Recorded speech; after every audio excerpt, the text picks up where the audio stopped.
Hello दोस्तों, सलाम नमस्ते। कैसे हैं आप लोग? मैं एक बार फिर गुलाम मुस्तफ़ा हाज़िर हूँ आप लोग के सामने। और जैसा मैंने कल कहा था आप लोगों से कि आज हम लाइव आएंगे और एक बहुत ही ज़्यादा इम्पोर्टेंट टॉपिक पे हम बात करने के लिए आए हैं आज। और वो टॉपिक है मेडिकल में एडमिशन लेने का। हम लोग सब लोग जानते हैं कि नीट का जो एग्ज़ाम है वो कितना टफ़ होता है। और नीट के एग्ज़ाम के साथ साथ उसकी जो इन्फॉर्मेशन है कि कौन सा कॉलेज हमारे लिए बेटर होता है, किस कॉलेज में हमें जाना चाहिए, तो इन सारी चीज़ों की जो है इन्फॉर्मेशन देने के लिए आज हम लाइव आए हुए हैं आप लोगों के सामने। और सुबह से नेटवर्क की काफ़ी प्रॉब्लम हो रही है, तो मैं उम्मीद करता हूँ कि आप तक मेरी ये इन्फॉर्मेशन अच्छे से पहुँच जाएगी।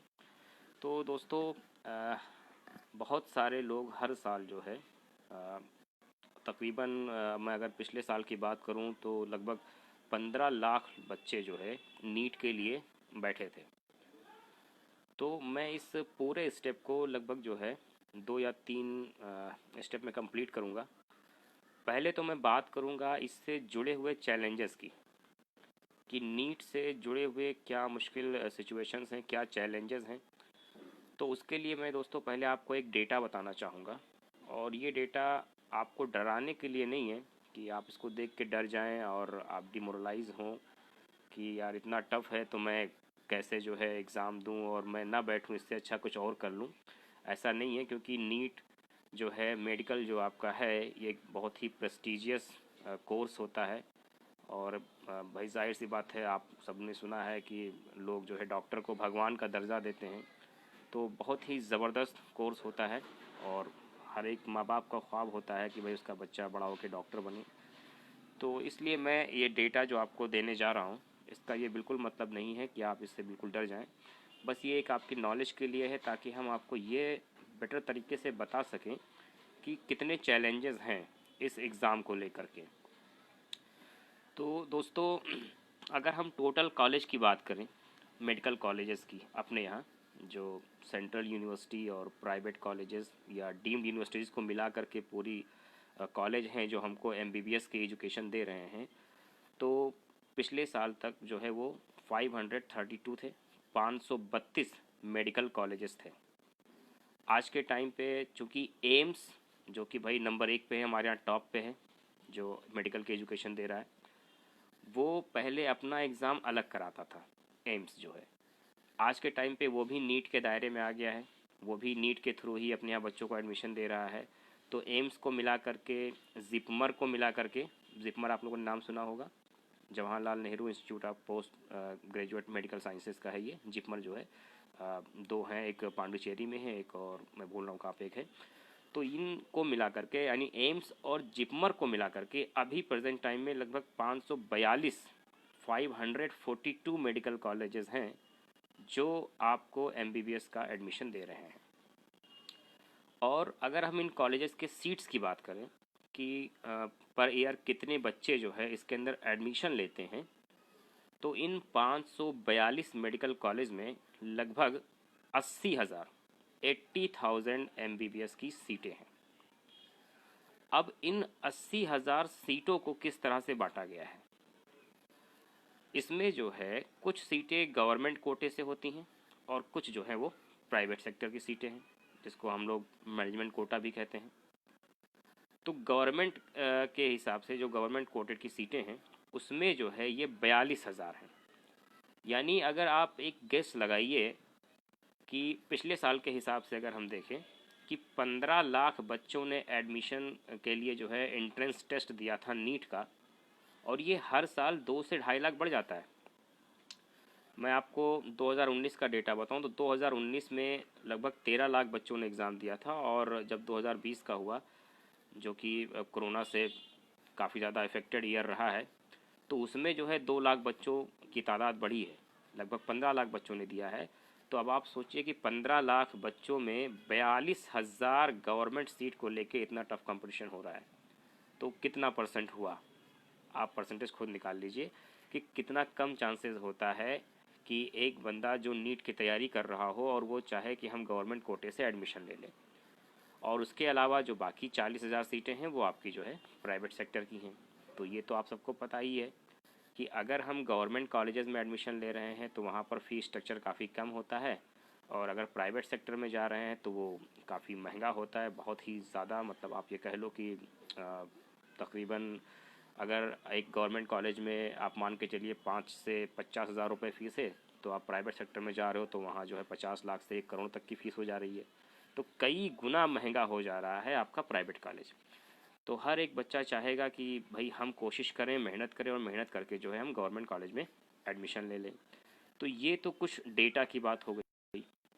अब मैं आपको कुछ ऐसे टॉप के मेडिकल कॉलेजेस के नाम बता रहा हूँ जहाँ का फ़ी स्ट्रक्चर और सीटें क्या हैं वो हम आपको बताते हैं। कि जो टॉप के गवर्नमेंट मेडिकल कॉलेज हैं, सरकारी कोटे के कॉलेज जहाँ पर एमबीबीएस की पढ़ाई कराई जा रही है, चाहे वो यूनिवर्सिटी हो या फिर चाहे वो मेडिकल कॉलेजेस हो।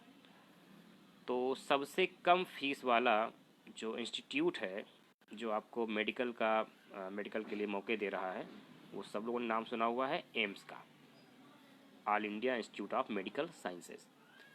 यहाँ पर दोस्तों सबसे कम फीस होती है अगर हम एमबीबीएस एडमिशन की बात करें।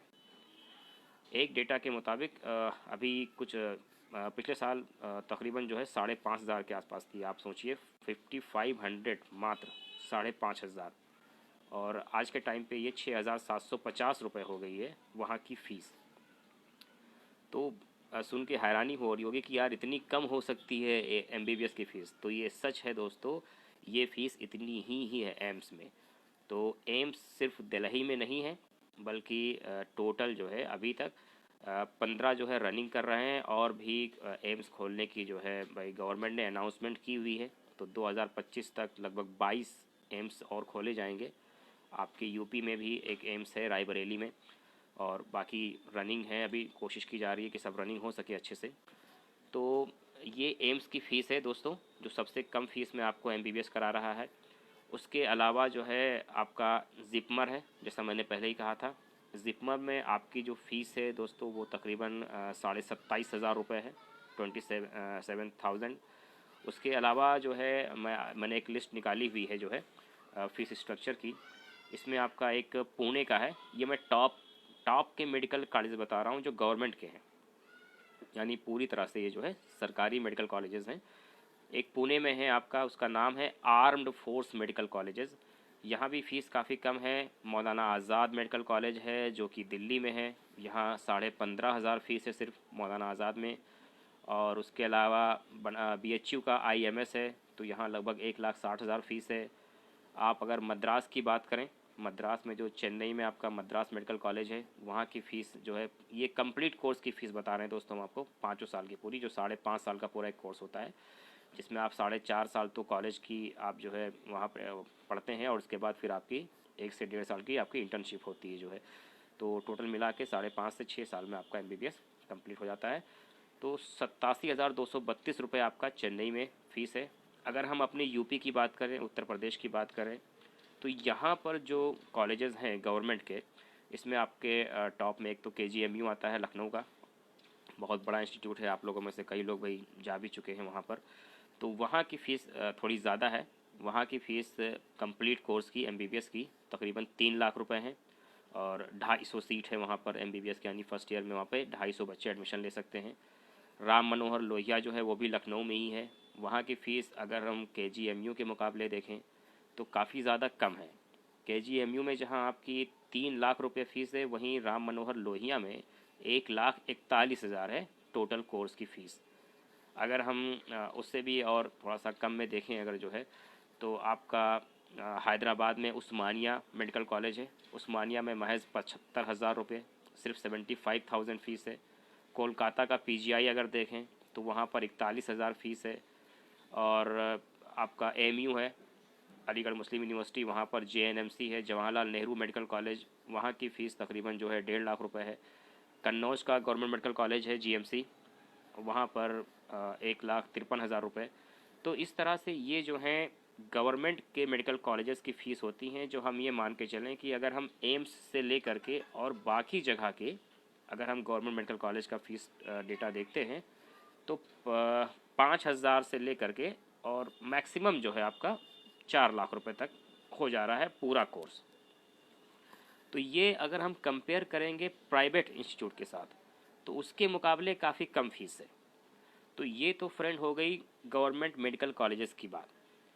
अब मैं आपको बताता हूँ कि एडमिशन के प्रोसेसेस क्या हैं। उसके बाद फिर मैं आपको बताऊँगा कि नीट से जुड़ी हुई तैयारी कैसे की जा सकती है और कहाँ पर हम लोगों को मुश्किलें आ रही हैं। तो थोड़ी सी फ्रेंड ये वीडियो लंबी हो जाएगी, लेकिन आप लोग पूरी ये वीडियो देखिएगा और मैं कोशिश करूँगा कि आपको लगभग जितनी जानकारी है नीट से जुड़ी हुई वो मैं इस वीडियो में दे पाऊँ। तो इसको शेयर भी कीजिएगा दोस्तों अपने फ्रेंड के साथ, क्योंकि काफ़ी सारे लोग तैयारी करते हैं और काफ़ी सारे लोग जो है बिना इन्फॉर्मेशन के कंसल्टेंसी के हाथ या और भी चीज़ों में फिर जो है फंस जाते हैं, पैसा बेकार हो जाता है। तो आप ज़रूर इसको वीडियो को शेयर करिए दोस्तों। तो मैं बता रहा था कि गवर्नमेंट मेडिकल कॉलेज के टॉप के ये हैं और यहाँ पर ये फीसें होती हैं। अब इसमें एडमिशन का प्रोसेस क्या क्या है देखिए फ्रेंड। कुछ साल पहले तक तो ये था कि कुछ लोग बिना एग्ज़ाम दिए भी एडमिशन ले लेते थे।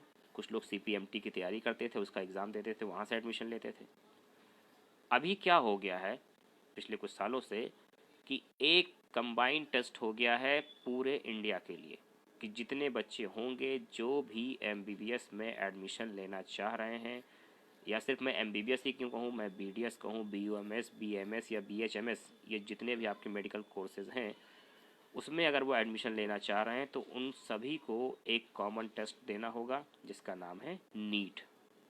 आप सब लोग जानते हैं नीट जो कि है नेशनल एलिजिबिलिटी एंट्रेंस टेस्ट करवाती है एक एजेंसी जिसका नाम है NTA, नेशनल टेस्टिंग एजेंसी।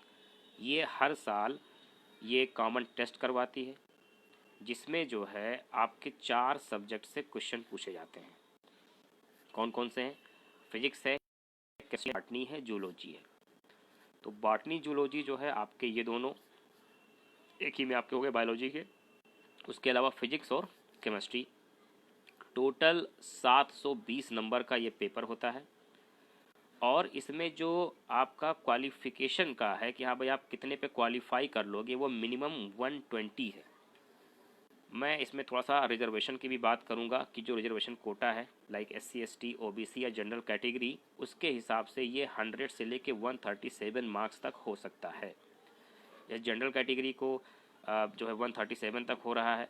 अगर आप SC ST की बात कर रहे हैं तो 107 नंबर पे ही उनको क्वालिफाई माना जा रहा है। तो एक एवरेज निकाल के 120 तक का कहा जाता है कि भाई 120 अगर मार्क्स आपके आ गए हैं नीट के अंदर तो आपने ये क्वालिफाई किया हुआ है। लेकिन इसका मतलब ये नहीं है कि आप 120 या उससे ज़्यादा मार्क्स ला करके आप मेरिट में आ गए हैं। ये दोनों दोस्तों अलग अलग चीज़ें हैं। क्वालिफाइंग मार्क अलग है और मेरिट लिस्ट अलग है। मेरिट में आप जितना ज़्यादा नंबर लाओगे उतना आपको बेटर कॉलेज मिलेगा, उतनी कम फीस में आपका एडमिशन हो जाएगा। बहुत से बच्चों ने इस बार एग्ज़ाम दिया जो 2020 का, तो उसमें किसी के भाई 250 आ रहे हैं, किसी को 300 आ रहे हैं, किसी के 350 आ रहे हैं, 400 आ रहे हैं। तो अब ये तो हम नहीं कह सकते ना भाई कि 200 नंबर वाला भी जो है मेरिट में है, 400 नंबर वाला भी मेरिट में है, 600 नंबर वाला भी मेरिट में है। मेरिट कब बन रही है? जितनी कट ऑफ जा रही है उसकी 720 नंबर का है, तो जाहिर सी बात अगर इतने बच्चे एडमिशन जो है उसके लिए अप्लाई कर रहे हैं, इतने बच्चों ने अगर एग्ज़ाम दिया होगा तो, और फिर 42,000 गवर्नमेंट कोटे की सीटें हैं, टोटल सीटें मात्र 80,000 हैं। तो आप अगर देखो तो 6 से 7% ही निकलता है सिर्फ। तो जाहिर सी बात है मेरिट लिस्ट बहुत हाई जाती है, तकरीबन 580 से ऊपर ही जाती है। इतनी जो है आपको इतने मार्क्स लाने पड़ेंगे तब आप मेरिट में आएंगे, तब आपको एक बेहतरीन कॉलेज, एक टॉप का कॉलेज मिल जाएगा। तो होता क्या है दोस्तों कि अगर आपने 120 से ज़्यादा मार्क लिया तो इसका मतलब ये है कि हाँ आप काउंसलिंग के लिए एलिजिबल हैं, अब आप काउंसलिंग करवा सकते हैं। तो अब काउंसलिंग जो करवाती है दोस्तों वो एक अलग कमेटी होती है जो मेडिकल जो है एग्ज़ाम उसके जो है मेडिकल एडमिशन के लिए जो काउंसलिंग करवाती है उसका नाम है MCC, मेडिकल काउंसलिंग कमेटी। इसकी साइट भी है, आप चेक कर सकते हैं गूगल पे जाके mcc.nic.in पे। मैं एक बार फिर से बता रहा हूँ mcc.nic.in। इस पे जब आप जाओगे तो आपको 3 तरह की चीज़ें देखने को मिलेंगी इस पे। एक तो UG एडमिशन यानी अंडर ग्रेजुएट एडमिशन होगा, एक आपका PG यानी पोस्ट ग्रेजुएट होगा, और एक स्पेसिफाइड होगा। तो चूँकि हम लोग वही ग्रेजुएशन कोर्स ले जा रहे हैं, एमबीबीएस का फुल फॉर्म तो सबको पता ही होगा आप लोगों को, है ना, bachelor of medicine, bachelor of surgery. तो ये जो है आपका अंडर ग्रेजुएट कोर्स होता है। तो जब आप उसमें जाओगे तो उसमें आपको रजिस्ट्रेशन का मिलेगा, यानी कब मिलेगा, जब आपने नीट का एग्ज़ाम दिया होगा और आपने उसको क्वालिफाई किया होगा, तो उसमें आपको रजिस्ट्रेशन का ऑप्शन मिलेगा। रजिस्ट्रेशन के बाद फिर आपसे कुछ फ़ीस ली जाएगी रजिस्ट्रेशन की। तो जो गवर्नमेंट मेडिकल कॉलेजेस होते हैं दोस्तों, वहाँ पर रजिस्ट्रेशन फ़ीस काफ़ी कम होती है, 1000 होती है जनरल कैटेगरी के लिए, और जो रिज़र्व कैटेगरी है उनके लिए 500 है। जबकि यही फ़ीस अगर आप प्राइवेट कॉलेजेस के लिए देखोगे, वहाँ के लिए तो यही आपकी एक से बढ़कर के 5000 रुपये हो जाती है। एक से जनरल में 10,000 होती है, और आपकी जो है, हाँ दोनों के लिए, सॉरी दोनों के लिए आपके लगभग 10,000 रुपये होंगी, जो आपके प्राइवेट यूनिवर्सिटियों की रजिस्ट्रेशन की बता रहा हूँ मैं आपको। तो ये जो फ़ीस होती है वो आपको वापस नहीं होगी। जो आपका रजिस्ट्रेशन फ़ीस होता है ये आपको वापस नहीं किया जाता। और उसके बाद जब रजिस्ट्रेशन आप करोगे, रजिस्ट्रेशन करने के बाद फिर आपके जब काउंसलिंग के लिए डेट आएगी, तो उसमें आपको सिक्योरिटी के लिए कुछ पैसे जमा करने होते हैं, जिसमें जो आपके गवर्नमेंट कॉलेजेस हैं उसमें आप 5 से 10,000 रुपये जमा करते हो। जबकि जो प्राइवेट सेक्टर्स हैं, प्राइवेट मेडिकल कॉलेज, वहाँ पर आप 2 लाख रुपए तक की रकम जमा करते हैं, जो वापस जो है हो जाती है आपको। ठीक है, अगर आपने वहाँ एडमिशन नहीं लिया तो वो पैसे आपको वापस हो जाते हैं। तो यहाँ पर फ्रेंड मैं आपको एक बात बता दूँ कि जितने भी मेडिकल कॉलेजेस हैं वहाँ पर 2 कोटा होते हैं। और ये 2 कोटा कौन कौन से हैं? एक तो आपका है ऑल इंडिया कोटा जो 15% होता है, और दूसरा है स्टेट लेवल का कोटा, ये 85% होता है। इसका क्या मतलब है दोस्तों? ऑल इंडिया कोटा और स्टेट कोटा का क्या मतलब है? जितने भी कॉलेजेस होंगे, आप एग्जाम्पल के तौर पे ले लो कि जीएमयू आपके यहाँ का, ठीक है, जो है, जो आपका लखनऊ का है, अभी उसका नाम जो छत्रपति शिवाजी हो गया था, तो वो अगर मान लो भाई आपके कहाँ पे किस स्टेट में है, वो यूपी में है, उत्तर प्रदेश में है, तो उस कॉलेज को 15% बच्चों को ऑल ओवर इंडिया लेना होगा, वो रिज़र्व सीट है उसकी। ठीक है, कि आपके यहाँ पर महाराष्ट्र का बंदा आ सकता है, राजस्थान का आ सकता है, उड़ीसा का आ सकता है, आसाम का आ सकता है, किसी अन्य स्टेट से ऑल ओवर इंडिया का कोटा है, तो वो आपके यहाँ आके एडमिशन ले सकता है। 15% उसको सीट अपनी खाली रखनी पड़ेगी इस चीज़ के लिए। दूसरा होता है 85% का कोटा, जो 85% वो रिजर्व रखता है अपने स्टेट के बच्चों के लिए, यानी यूपी के ही बच्चे वहाँ पर 85% जाने होंगे। ठीक है फ्रेंड, तो जो स्टेट लेवल का कोटा होता है 85% का, इसी कोटे में बाकी रिजर्व कोटे भी होते हैं, चाहे वो SC ST का हो, चाहे वो और भी उसका जो कोटा दे रहा हो, OBC का, या जो है मैनेजमेंट कोटा होता है, वो सारे कोटे उसी 85% सीट में होंगे। एग्ज़ाम्पल के तौर पे मान लीजिए किसी कॉलेज में MBBS के लिए 100 सीटें हैं, उस 100 सीट में उसको 15 सीट ऑल ओवर इंडिया के लिए रखना होगा, और बाकी की 85 सीटें जो होगी उसकी, वो अपने स्टेट के लिए रखेगा, स्टेट के उस राज्य के, उस पार्टिकुलर राज्य के बच्चों के लिए, और उसी 85% सीट में वो अपना 15% मैनेजमेंट कोटा भी रख सकता है। ठीक है फ्रेंड, तो ये जो मैनेजमेंट कोटा होता है ये बेसिकली जितने भी प्राइवेट सेक्टर्स हैं इनका खुद का होता है 15% का। ओके, तो प्राइवेट सेक्टर में इसी मैनेजमेंट कोटे की फ़ीस जो होती है, जो आप लोग सुनते नहीं हो कि हाँ भाई फलां ने 60 लाख रुपए दिए, फलां ने 70 लाख रुपए दिए, 80 लाख रुपए दिए, ये जो इतनी हाई फीस होती है ये इसी मैनेजमेंट कोटे वाली फ़ीस होती है, जो वो 15% कोटा अपना बचा के रखता है, उसके अंदर बच्चे आके एडमिशन लेते हैं। तो सारे एडमिशन्स हो रहे हैं किसके थ्रू? नीट के थ्रू ही हो रहे हैं। अब जो ये फ़ीस के ज़्यादा या कम होने के जो चांसेस होते हैं, या किस कॉलेज में हमको एडमिशन मिला, किस कॉलेज में एडमिशन नहीं मिला, ये चीज़ जो है वो कंट्रोल होती है जब आप कोई भी कॉलेज चुनते हो और उसको लॉक करते हो। कब? एग्ज़ाम अपना देने के बाद, जिस टाइम काउंसलिंग सेशन होता है उस वक्त, यानी MCC साइट पे जब आपने रजिस्ट्रेशन कर लिया, सिक्योरिटी फ़ीस जमा कर ली, उसके बाद जो आपका लॉकिंग प्रोसीजर होता है, तो उसमें भाई पूरे कॉलेज की लिस्ट खुल जाएगी, पूरे कॉलेज की, और जो आपकी प्रेफरेंस होगी कॉलेज की, वो आपने प्रेफरेंस वहाँ डाला होगा। तो अगर उतनी सीटों तक की वहाँ पर भाई लिमिटेशन है उस कॉलेज में, तो आपको उस कॉलेज में एडमिशन मिल जाएगा। अगर नहीं है तो वहाँ आपको एडमिशन नहीं मिलेगा। फॉर एग्ज़ाम्पल मेरा जो है मेरिट मान लीजिए 200 आया है, सपोज दैट मैंने जो एग्ज़ाम दिया उसमें मेरिट के हिसाब से मेरा जो वो रैंकिंग आई है वो 200 आई है। अब मैं चाह रहा हूँ, मेरा ख्वाब है कि भाई मैं टॉप इंस्टीट्यूट में एडमिशन ले लूँ, लाइक एम्स में एडमिशन ले लूँ मैं। तो एम्स में अगर 200 सीटें होंगी तो ही मैं वहाँ एडमिशन ले पाऊँगा, जबकि एम्स में कितनी सीटें हैं, 107 सीटें हैं मात्र, 107। तो 200 रैंक वाले को एम्स में नहीं मिलेगा एडमिशन। ठीक है फ्रेंड, हम प्रीफरेंस जो दूसरा दिए रहे, उस्मानिया, KGMU या CMS या और भी जितने भी आपके कॉलेजेस हैं, अगर मैंने वो दिया हुआ है तो वहाँ पर सीट के हिसाब से अगर उस रैंकिंग में आप सीट वहाँ पर नहीं उपलब्ध है तो आपको वहाँ एडमिशन मिल जाएगा, और अगर नहीं है तो आपको फिर किसी दूसरे कॉलेज में भेज दिया जाएगा। तो इस तरह से सीटों का रेगुलेशन होता है। तो आप जब भी अपना एग्ज़ाम दें और काउंसलिंग सेशन में जाएं तो अपने पसंद के कॉलेज को लगभग ज़्यादा से ज़्यादा कॉलेज को चुनें, बहुत लिमिटेशन न रखें कि हमने सिर्फ 10 प्रेफरेंस दे दिया बाकी छोड़ दिया, नहीं। क्योंकि अगर ऐसा होगा तो आपकी जिस तरह से रैंक आई है, मेरिट अगर ऊपर गई तो फिर आपको उस कॉलेज में एडमिशन नहीं भी मिल सकता है। तो इसलिए ज़्यादा से ज़्यादा कॉलेज को अपनी प्रेफरेंस लिस्ट में शामिल किया करें।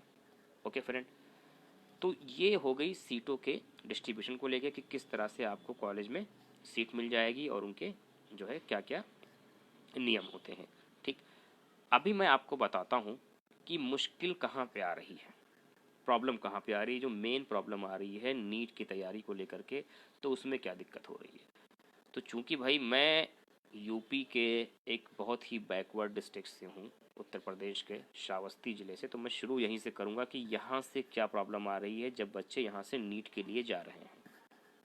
देखिए फ्रेंड, अगर आप नीट का सिलेबस देखते हो तो जैसा मैंने पहले ही बताया था कि 4 सब्जेक्ट से आपके क्वेश्चन पूछे जा रहे हैं, और वो भाई कितने होते हैं, आपके लगभग 90 क्वेश्चन बायोलॉजी से होते हैं। 90 में 45 क्वेश्चन आपके बॉटनी से हैं, 45 क्वेश्चन जूलॉजी से हैं, 45 क्वेश्चन फिजिक्स से हैं, 45 क्वेश्चन केमिस्ट्री से हैं। हर एक क्वेश्चन 4 नंबर का है, यानी टोटल 180 क्वेश्चन हैं, और 180 क्वेश्चन 4 नंबर के होते हैं, तो 720 नंबर का आपका पूरा एक पेपर बनता है। अब जो चूँकि इसके लिए भाई पहले से क्या आपको लेना होता है सब्जेक्ट 12th में, PCB, फिजिक्स केमिस्ट्री बायोलॉजी। तो बायो में जो बच्चे जा रहे होते हैं स्पेशली उनका मैथ थोड़ा सा वीक हो रहा होता है, मैथ कमज़ोर होता है, तो फिजिक्स भी अक्सर बच्चों का काफ़ी कमज़ोर हो जाता है। अगर बायो किसी का मजबूत भी है तो फिजिक्स थोड़ा सा कमज़ोर हो जाता है, जिसकी वजह से उनके जो नंबर होते हैं वो ज़्यादा बढ़ नहीं पाते, है ना फ्रेंड। क्योंकि लगभग 180 नंबर तो फिजिक्स का भी है, 180 नंबर केमिस्ट्री का भी है, तो सिर्फ एक सब्जेक्ट पे कमांड होने से, बाकी 2 सब्जेक्ट आपके कमज़ोर होने से, ये पहली मुश्किल आ रही है आपको जो है वहाँ पर। दूसरी चीज़ फ्रेंड ये है कि आप मान लीजिए हमने बायो की तैयारी की हुई है, हम कह रहे हैं कि हमारा बायोलॉजी पे बहुत ज़्यादा कमांड है, तो अक्सर मैंने ये नोटिस किया है, अपने यहाँ पर मैंने नोटिस किया है कि बच्चे 11th में जो है इतनी अच्छे से पढ़ाई नहीं करते जितना वो 12th में करते हैं। क्योंकि एक जहन में ये होती है यार कि 11th तो बोर्ड है नहीं, 12th में बोर्ड एग्ज़ाम है, तो हम बोर्ड एग्ज़ाम को लेकर के तैयारी करेंगे।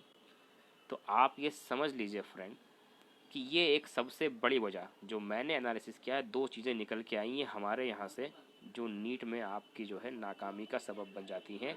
पहली चीज़ तो निकल के आती है कि आपकी बेसिक चीज़ों की तैयारी कंप्लीट ना होना। आपने जो बेसिक चीज़ कंप्लीट नहीं की होती है तो आपको फिर बाद में चीज़ें समझ में नहीं आती। और दूसरी जो हमारे यहाँ के बच्चों की प्रॉब्लम निकल के आई है वो है इंग्लिश कि जो यूपी बोर्ड के बच्चे हैं ज़्यादातर भाई वो जा रहे होते हैं नीट के लिए, तो उनमें भाई इंग्लिश को लेके प्रॉब्लम। और दूसरी चीज़ उन्होंने 11 सही से पढ़ा नहीं हुआ होता है, तो 12th में वो सिर्फ मेहनत करते हैं इसलिए कि हम भाई बोर्ड एग्ज़ाम को लेकर तैयारी करेंगे। जबकि मैंने अक्सर देखा है कि नीट का जो सिलेबस का पैटर्न है उसमें 60% क्वेश्चन 11th से पूछे जा रहे हैं, 40% 12th से पूछे जा रहे हैं। तो आपका मेजर पोर्शन तो 11th का था, वो आपने छोड़ रखा है, तो आप कैसे क्वालिफाई करोगे भाई। आपका जो प्लांट का है पूरा चैप्टर, अगर हम सिर्फ बायो की बात करें, क्योंकि मैं खुद एक बायोलॉजी का टीचर हूँ तो मैं बायो की बात करता हूँ, आप प्लांट मार्फोलॉजी की सारी बातें देखेंगे, आप एनाटॉमी की सारी बातें देखेंगे, आप सेल डिवीज़न की सारी चीज़ें देखेंगे, उनमें से कुछ भी 12th में आपको नहीं मिलेगा। वो सारी चीज़ें आपके 11th के क्लास में होती हैं और वो लोग मिस कर जाते हैं। 12th में आपका रिप्रोडक्शन का है, जेनेटिक्स का है, बायोटेक्नोलॉजी है, इकोसिस्टम है, ये कुछ यूनिट्स हैं जहाँ से आपके नीट में क्वेश्चन पूछे जाते हैं। तो अगर आपको नीट की अच्छी से अच्छी तैयारी करनी है तो आपको सबसे पहला काम ये करना होगा कि आप अपने बेसिक को मजबूत कीजिए। 9th 10th 11th 12th सिर्फ ऐसा नहीं है कि आप का सिलेबस आप देख रहे हो तो 11 12 का सिलेबस है तो हम सिर्फ उसी को कंप्लीट कर लें और हम नीट क्वालिफाई कर लेंगे, नहीं। 9th से लेकर 12th 4 साल आपको बड़ी मेहनत से पढ़ना होगा और विशेष ध्यान होगा, स्पेशल जो आपको अटेंशन देना है वो 11th और 12th पे देना है।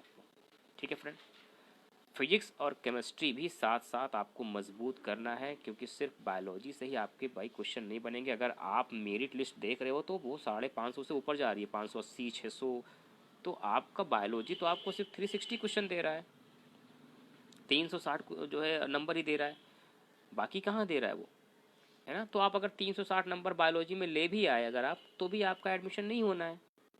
हाँ, आप प्राइवेट सेक्टर में जाओगे तो आपको तो पैसे उतने ही लगने, पैसे खर्चे होने पड़े, तो पैसे ही खर्चे करने पड़े तो आप हर बंदा जो है दूसरा बंदा क्वालिफाई कर ही लेता है, वो तो 140 150 नंबर ले ही आता है, तब तो वो अपना 80 90 लाख रुपए दे के फिर एडमिशन ले ही लिया आराम से, फिर क्या इश्यू है।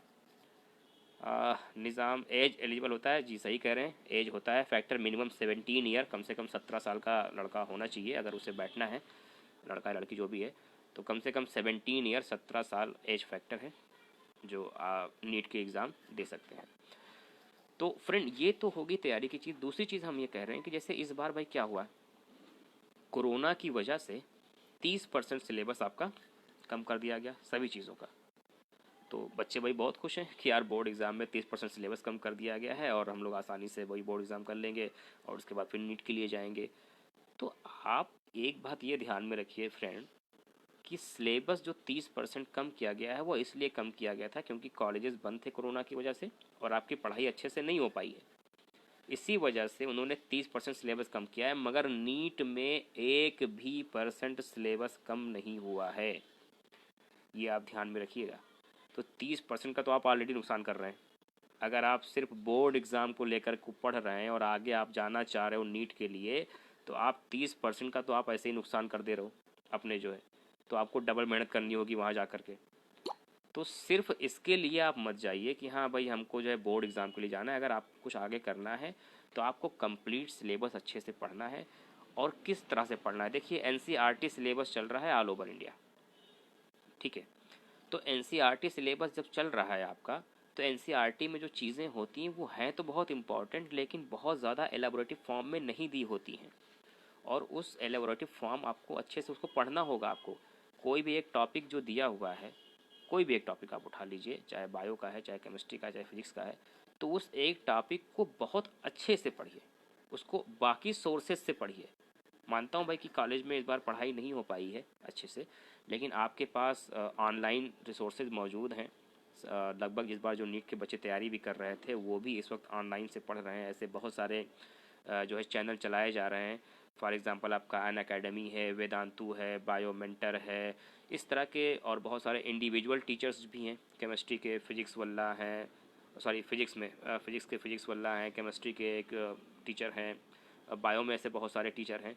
तो बहुत सारे इंडिविजुअल चैनल हैं, बहुत सारे एक ऐसे रजिस्टर्ड चैनल चल रहे हैं आपके जो है यूट्यूब पर, जिनसे आप जो है अपनी पढ़ाई अच्छे से कर सकते हो। और ज़रूरी नहीं कि सब आप एक ही चैनल से पढ़ रहे हो, आपको उसकी अगर डिटेल्ड इन्फॉर्मेशन चाहिए होती है तो आप दूसरे चैनल पर जाइए, आप दूसरे टीचर्स को देखिए, वहाँ से भी आप अपनी तैयारी बहुत अच्छे तरीके से कर सकते हो। ठीक है फ्रेंड, तो ये तैयारी का एक बेहतरीन तरीका है। आप खुद से, यानी अगर आप सेटिस्फाई होगा कि नहीं यार मैं तो ये चैप्टर पूरा पढ़ लिया ख़त्म, नहीं, ये आप करोगे तो आप भी बड़ा मुश्किल हो जाएगा। आपको सेटिस्फाई नहीं होना है। हम जितना ज़्यादा गेन्स कर सकें उस टॉपिक को लेकर के, उतना ही आपके लिए बेहतर होगा। और सिर्फ बोर्ड एग्ज़ाम को जहन में रखकर आपको पढ़ाई नहीं करनी है, आपको उसके आगे की पढ़ाई करनी है, तभी आप नीट के लिए फिर एक फर्स्ट स्टेप आगे जा पाओगे फिर। ओके, तो ये इस तरह से आप पढ़ाई करोगे। और जो मैं आपको एक बात और बताना चाह रहा था जो है, ये सारी चीज़ें हो गई हैं। हाँ, जैसे पढ़ाई भाई अभी कहाँ कहाँ पर आप कर सकते हो इसके लिए, तो जैसे मैंने बताया पहले ही कि अभी तो सारी चीज़ें पढ़ाई आपकी ऑनलाइन हो रही है। ज़्यादातर बच्चे भाई ऑनलाइन, क्योंकि कोरोना काल चल रहा है तो ऑनलाइन ही सबकी पढ़ाई हो रही है। उसके अलावा बहुत सी ऐसी कोचिंग्स होती हैं जहाँ पर आप जो अपने बच्चों को एडमिशन दिलवाते हो। फॉर एग्ज़ाम्पल भाई, एक ज़माने में राजस्थान का कोटा बड़ा मशहूर था कि कोटा में जो है आज भी है, फेमस है कि कोटा में बड़ी अच्छी पढ़ाई हो रही है। कोटा में मेडिकल की बड़ी अच्छी पढ़ाई हो रही है। उसके अलावा आपका कानपुर का काकादेव है, लखनऊ में आपकी रेजोनेंस आ गई है, आकाश इंस्टीट्यूट चला रही है। तो मैं कहना सिर्फ इतना चाह रहा हूँ कि ये जो कोचिंग इंस्टीट्यूट हैं, ये आपको प्रिसाइज इन्फॉर्मेशन देते हैं कि आपको अपना सिलेबस कैसे कंप्लीट करना है। लेकिन जैसे एक बुज़ुर्गों का कहना है ना कि आपको कोई घोल के पिला नहीं देगा कि हाँ आप आकाश में चले गए तो आपको 100% गारंटी मिल गई, आप कोटा चले गए तो आप 100% गारंटी मिल गई, रेजोनेंस चले गए तो आपको 100% गारंटी मिल गई, काकादेव चले गए तो आपको गारंटी मिल गई। नेवर। आप क्वालिफाई तभी करोगे जब आप अपने खुद के कॉन्फिडेंस पे पढ़ाई करोगे, अपना आप खुद हार्ड वर्क करोगे। ठीक है फ्रेंड, तो उसके लिए मैंने क्या बताया कि आप 9 से लेकर 12 तक की सारी बेसिक चीज़ें तैयार करें, और 11-12 के चैप्टर में मोस्ट सबसे ज़्यादा जो आपको अटेंशन जो है पे करना है वो 11 पे करना है। जो आप मिस कर रहे हो अभी, 11th आप नहीं पढ़ रहे हो इस चक्कर में कि बोर्ड में 11 का क्वेश्चन नहीं आता है, हम जब 12th में पहुंचेंगे तब पढ़ाई अच्छे से कर लेंगे बोर्ड एग्ज़ाम के लिए। ये एक सबसे बड़ी प्रॉब्लम हमारे यहाँ निकल के आ रही है। ओके फ्रेंड, तो मैं इतनी सारी बातें कहने के लिए आया था। काफ़ी लंबी वीडियो बन गई है, मैं नहीं चाहता था कि इतनी लंबी वीडियो बने। और आप मुझे कमेंट कीजिएगा अगर आपको वीडियो अच्छी लगी हो। मैं कोशिश करूँगा कि और भी ज़्यादा जानकारी के लिए मैं आता रहूँ।